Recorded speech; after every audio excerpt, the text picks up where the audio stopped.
All right, so Farm 200, we're doing week 3, day 1. So it's going to cover through math 3. All right, so some resources. So the video on math 3 and then the PowerPoints. And then chapter 5 video, I just posted that in the announcements. And we just viewed that before class. All right, number 1. Did you guys do your brand and generic for week 3? Yeah, where can we find all of our brand and generic medications? It's going to be in your readings and tools. So in week 3, go to readings and tools. And if it's not in here, week 1, week 2, and week 3, just in the reading and tools. Yeah, that's going to be where all the PowerPoints are. But the actual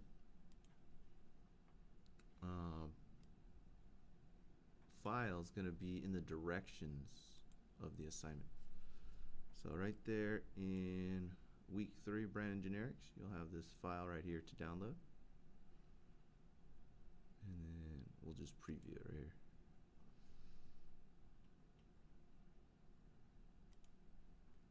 So what you'll need to do is you'll need to look up the information. So what's given to you is just the brand or generic name. Okay. And in a sense, we have to just research the brand and generics. yeah. So that's There's no like direct.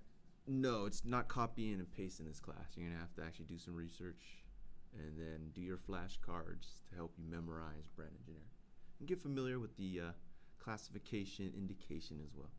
It'll help you out tremendously. So we kill 100,000 people every year just from medication errors. So, no, there is no list. The answer is not given to you. You're going to have to find it on that one. All right, so iron. So Fe is iron. So that one's easy enough. Surgicell, the cell stands for cellulose. So that one's going to be cellulose. So a lot of times the brand name will give you hints on the generic. So like Synthroid, look for the word root for your thyroid. So this one would levothyroxine. So here we got Pred, right? So the generic name is in the brand. So which one do you guys think it is? It's going to be prednisone, right? So those are little hints and clues to help you guys remember this list. But remember, there's going to be thousands of drugs out there. Novolin R. So this is regular insulin. Novolin is just a brand name. Flumis is alternative to the intramuscular injection. It's going to be intranasal flu vaccine. So I don't think it matters if you're allergic to eggs or not for the Flumis. MMR. These are 3 vaccinations. So what does MMR stand for? Measles, mumps, and rubella. Hopefully everyone gets those. They're deadly, but should be pretty much eradicated. Colcine, that's going to be colchicine for gout. Fossa, that's part of the bone, right? It's a little dip or a divot in a bone. So that's going to be alendronate. And then lastly, Flexeril for muscles. So spasms, a muscle relaxant, sedative. That one's going to be cyclobenzaprine. So get familiar, brand and generic. It is pharmacy. A lot of you guys take meds, or your family members take meds, and you're familiar with those. All right, so let's see, 2015. So how do we do thousands in Roman numerals?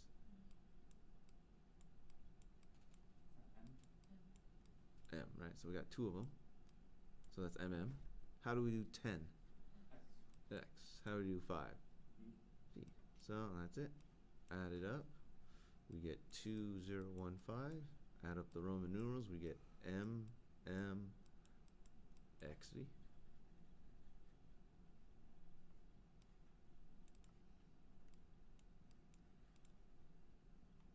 $51. How to do 50? How do we do 1? Li.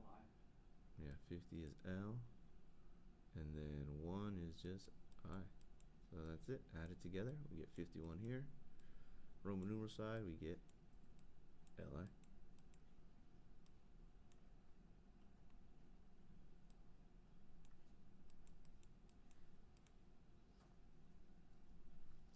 Liters, mLs.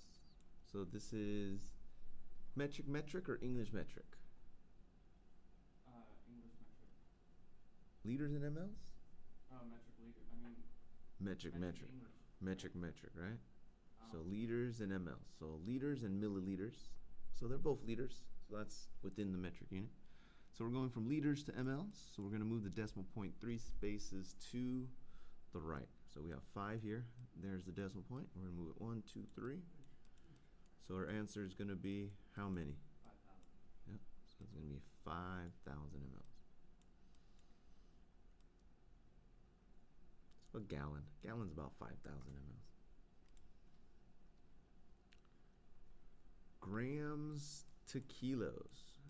Metric or English metric? Metric. How many spaces left or right? Oops. Is that three to the right? So we're going from grams to Two to the left. kilograms. So we got 286. Here's the decimal point. And we're going to move it 1, 2, 3. So we're going to document that as 0. There's its new home. 286.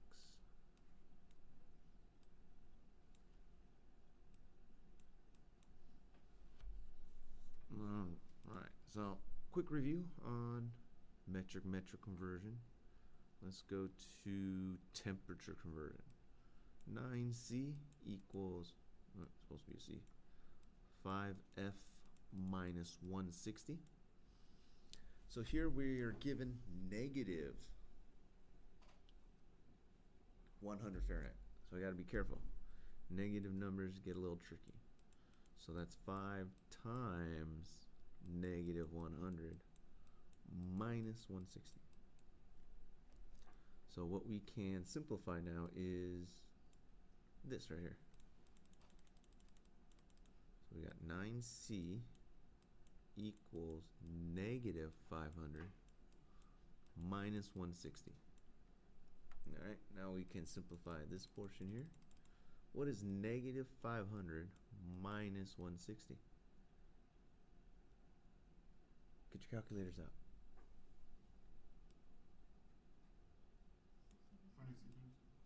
Yep, negative 660. And then to get C by itself, we divide both sides by 9. So your final answer is going to be negative. So don't forget that negative sign and round it to the nearest tenths. So 1 decimal place. So we got 660 negative divided by 9. So it's negative 73.3. So just 1 decimal place.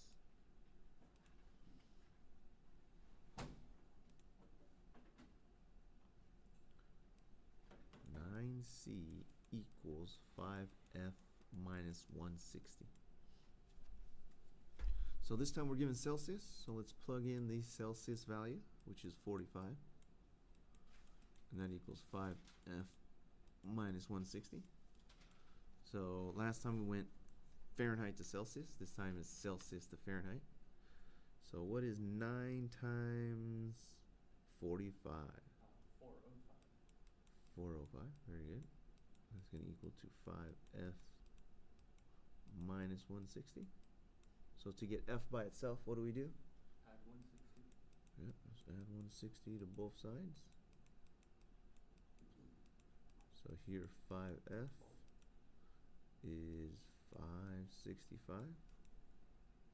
So round to the nearest tenths if you need to.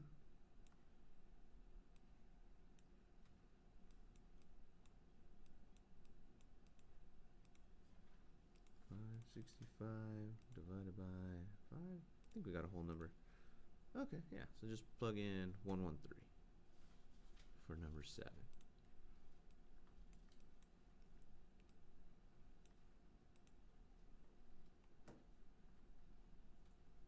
All right, we got order and supply.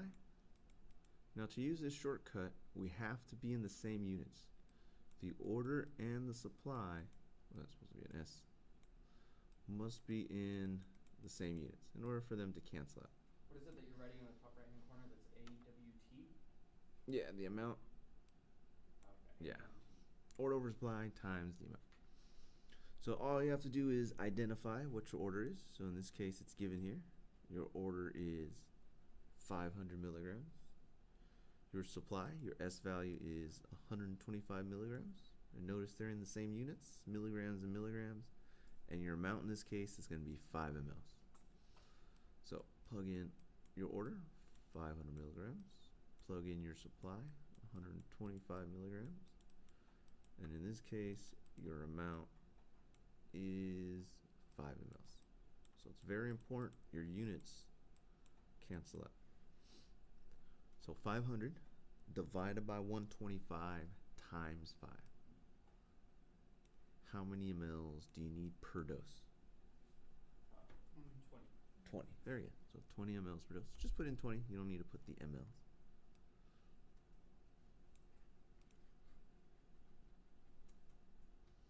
All right. For number 9, this is usually pharmacy to figure out. So RX to QS. So QS means quantity sufficient. So the pharmacy needs to figure out how many tablets to supply this patient. So in this case, EDS is given. So what is the estimated days supply here? 30 days, right? So we need it for X 30 days. So we need 30 days supply. So in this case, the EDS is given for us. What we're searching for is the amount to dispense. Right? So let's figure out how much they need per dose. So what's the order per dose? 50 milligrams. 50 milligrams. How does the supply come? 25. 25 milligrams. All right. How many times a day will they take this drug? 4 times a day. So 4 times a day. Very good. QID. And we already established EDS is going to be 30. So just punch that in. 50 divided by 25. And notice these units cancel out. Times 4 times 3. How many tablets do you need to dispense? 240. Yep, so that would be 240. So just enter in 240 for number 9. Number 10, we do it the same way. So in this case, Sorry, that's my alarm. our order is 125 milligrams. Our supply is 125 milligrams per 5 mLs. Q8H. How many times in a day will you take a drug every 8 hours? In one day, how many times will you take it? 3. 3 times a day. Very good. So 24 hours in a day divided by 8, that's going to give you 3 doses. And then this is an EDS of 15 days.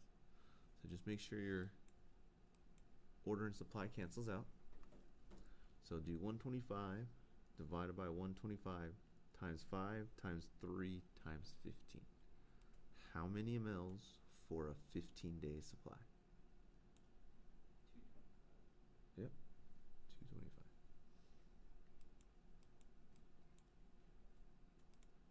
All right, so the last few questions just covered in the lecture. So let's just go over these real quick. So, National Provider Identifier. How many digits? 10. 10. Who's required to have it? Everybody, nobody, or somebody? All of them. Everybody. Good. What information is not part of the inscription? Direction of use. For So- use. So what is that called? That is called the signa. Right, signa. Which of the following will require the technician to indicate a DAW code? What does DAW stand for again? Dispense as written. Patient wants a particular brand. Doctor wants a particular brand. You're out of the generic, so you give them the brand. charge them generic? You don't have any generics available. None in the market. So when would you indicate a DAW code? Some of the above? All of the above? None of the above. All right, putting the steps of the prescription process together. All right, so 5 steps. So just run through your head all the steps. So if it's not listed in the choices, just go on to the next one. Right? So the first thing that needs to happen is the prescription needs to be created, right? So let's see if that's on the list. So a prescription is created, and just run through your head. What happens next? Well, it has to get to the pharmacy, right? So let's see. Does it get to the pharmacy? Okay, they didn't list it here. So after it gets to the pharmacy, we need to check the prescription, make sure it's complete, legit, everything's correct, nothing fraudulent.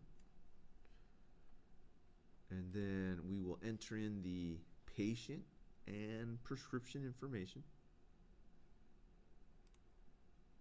No, what are we doing here? This is pharmacist check prescription. No, pharmacy is written. We check the prescription. Yeah, let's go there. So I picked the wrong one. So let's go back. So the first step, the prescription is written.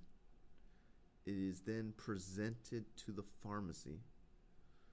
We check the prescription, right? Not the pharmacist's second check, but just the regular look over of the prescription. And then we will enter in the patient info, prescription info. To get paid for it, we will then enter in the insurance information if they're not paying cash. But in this case, it's not listed, so what's next would be the label being printed. Once the label is printed, that's our cue to prep the prescription. Once we prep the prescription, the pharmacist second checks it. The patient then picks up the prescription. And lastly, the pharmacist provides the counseling. So that's how you want to tackle that question if you see it later on.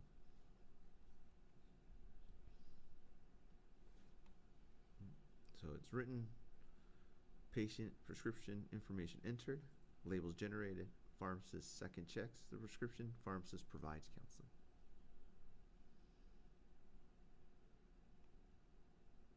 Who regulates and monitors narcotics? Yeah. The Drug Enforcement.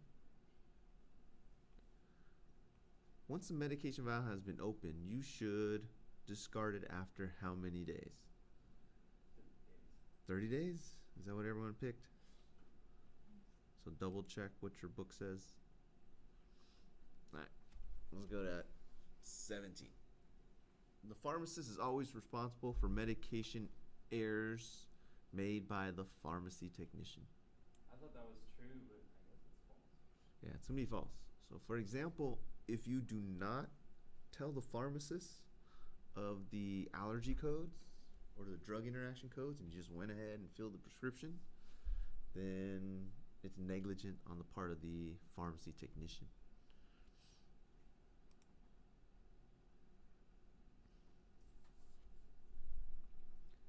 Schedule 5 drugs are highly addictive and have no medical use. True or false? False. So C1 has no acceptable medical use. 19. Schedule 2 drugs include narcotics such as morphine. True or false? Yeah, morphine derivatives, synthetic opioids. They are all Schedule 2. Only Schedule 4 drugs required amounts to be written, like 10. So make sure you write out that for all Schedule 1 through 5. Right? So anytime you dispense anything 1 through 5, there has to be a paper trail. There has to be a paper trail? Yeah. So that means when you write out 30, remember? For a lecture, I'm not sure if you're here, but a patient can easily write that and change it into an 80.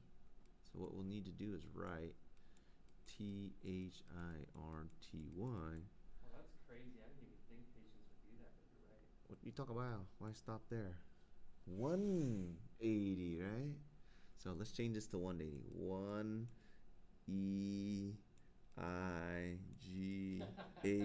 80. 180. There you go. Right? So people do crazy stuff. 21. What is the maximum refills for lorazepam? What schedule is lorazepam? So that is a C4, I believe, yeah. All your like anxiety meds. That means you have 5 refills within 6 months. 22. What type of information should be collected from the patient or representative before a prescription is processed? Disease states, allergies, current medications. They all sound like they should be collected. Yeah, usually when it's there. It's only when they say some of the above or select all that apply it gets difficult. All right, 3 more to go, and then we're done with this guy. We'll take a break, come back, and we'll do the next assignment. Aspirin, acetaminophen, ibuprofen are all examples of drugs listed under what classification? Brand generic classification indication. So is it against pain, against sensation, against your adrenaline, or does it boost his adrenaline? Yeah, so medical terminology. So chapter 4, medical terminology. So analgesic against pain, anesthesia against sensation, anergetic, that just means your adrenaline system. Blocks the adrenaline system, and then this stimulates the adrenaline system. Brand generic classification indication. Prilosec, omeprazole, Prevacid, Maalox are listed under the category against sensation, against acetylcholine, so cholinergic agents are acetylcholine aided. They are against acid, or are they against anxiety? Which one is it? Acid. Yeah, Maalox, right? You guys heard of Maalox, or all the other commercial drugs. All right, chlortrimetin, Allegra, I think that name gives it away, and Benadryl all block histamine. Hence, they are what type of drug? Anti-histamine. So yeah, a lot of times we just base it. So just double check your responses before you submit. So that was week 3, day 1.